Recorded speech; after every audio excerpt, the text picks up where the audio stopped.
Thank you, everybody, for coming to the Aaron Torres Podcast YouTube page. I do have one quick favor before we get to the video that you came here for, and that is very simply this. You see that little red subscribe button below this video? Go ahead, smash that subscribe button. It really does help me. It really does help this channel grow and my audience grow. So go ahead and hit that red subscribe button. And now, here is the video that you came here for. Now to the two guys that I'm a little bit out on. And being out on them is relatively speaking, right? But let's start with Anthony Edwards. And Anthony Edwards is kind of the opposite of Obi Toppin. He's everything that I said about Obi Toppin, only the exact opposite. It's like the Seinfeld episode, right? George does everything the opposite and everything works out. Well, that's kind of Anthony Edwards. Great physical tools, young, all that stuff, but he doesn't win. And I don't care how great your stats are if you don't impact wins and losses. And I will go to my grave believing that this matters.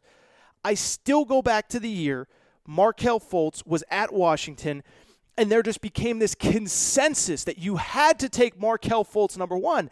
And I said, I watched every Washington game. The kid made no impact. He would have 25 points and 5 assists, and 18 of those points would come when they were already down by 20. And 2 of those assists would come when they were down 20. And instead of losing by 26, they'd lose by 17. It didn't matter. He didn't impact games. And it's the same with Anthony Edwards. I think it's great that he averaged 19 a game at Georgia. They finished 13th out of 14 teams in the SEC, and only Vanderbilt was worse. And Vanderbilt's 2 best players got hurt.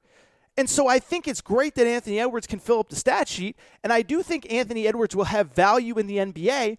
I just wouldn't take him number one overall. I'll tell you a true story. The day after the NBA draft lottery, I was asked to come on a radio show to do a quick interview about some of the top draft prospects. And somebody asked me, they're like, okay, tell us about this Anthony Edwards kid. I said, great scorer, bucket getter, all that stuff. I said, I think he'll be a good 4th, 5th player on a team, make a lot of money.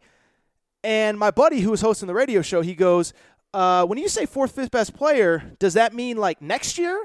And I said, no, like I think that's his ceiling as a player. He's Lou Williams. He's somebody like that. He's a little quirky. He's a little different.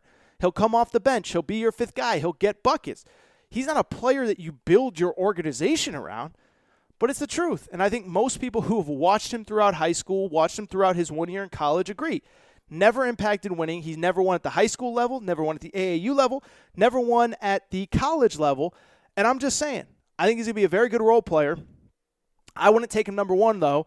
And I would hope that he goes to a situation where he doesn't have to be a star. Same with James Wiseman.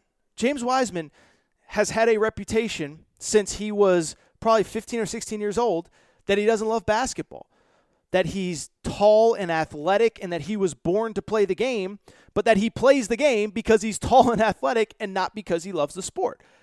And is it unfair? Is it fair? I don't know, but I can tell you there's plenty of examples in AAU where he'd go for 22 and 16 one night, and the next night he'd go for 4 and 6 and be a complete non-factor.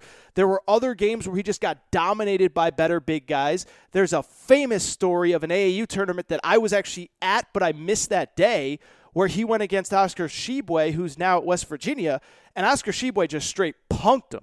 And that's really how Oscar Tshiebwe made his name, was because he straight punked James Wiseman.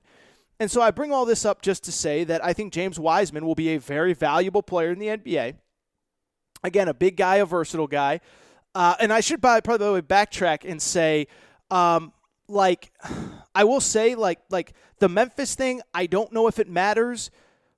Like what's the old saying? Like it's not the illness, but it is a symptom of the illness.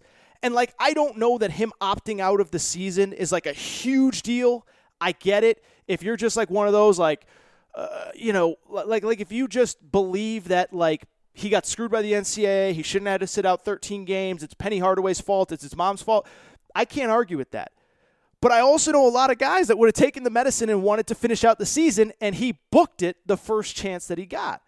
And so I bring all this up very simply to say that, like I said, I don't think it's the virus, but I think it's a cause. I think it's a symptom. I think it's a whatever. And I do think that's a factor. And I do think it has played into the fact that many people are questioning if he really loves the sport of basketball. Now, I would say, very briefly, there is one net positive to all this, which is that I do think that if LaMelo goes number one overall, it actually works out very nicely where there are some nice landing spots for both James Wiseman and Anthony Edwards. Because if LaMelo goes number 1 overall, it seems obvious that James Wiseman would very likely go number 2 overall to the Golden State Warriors, who need a big guy. And he would go to a good situation where he's playing with Steph Curry and Klay Thompson. They don't need him to be a star. He can learn how to be a professional. He can learn how to handle himself in a pro environment. I think that's actually really good for James Wiseman. Anthony Edwards then, in theory, would go number 3 to Charlotte, where they have a nice young core. Devontae Graham, PJ Washington, friend of the Aaron Torres podcast, by the way, PJ Washington. Who's the other one? Oh, Miles Bridges. And so, I do think that, to me, it will work out nicely for them if the draft breaks that way. I just wouldn't want the Timberwolves to draft either one of those guys number 1 and expect them to be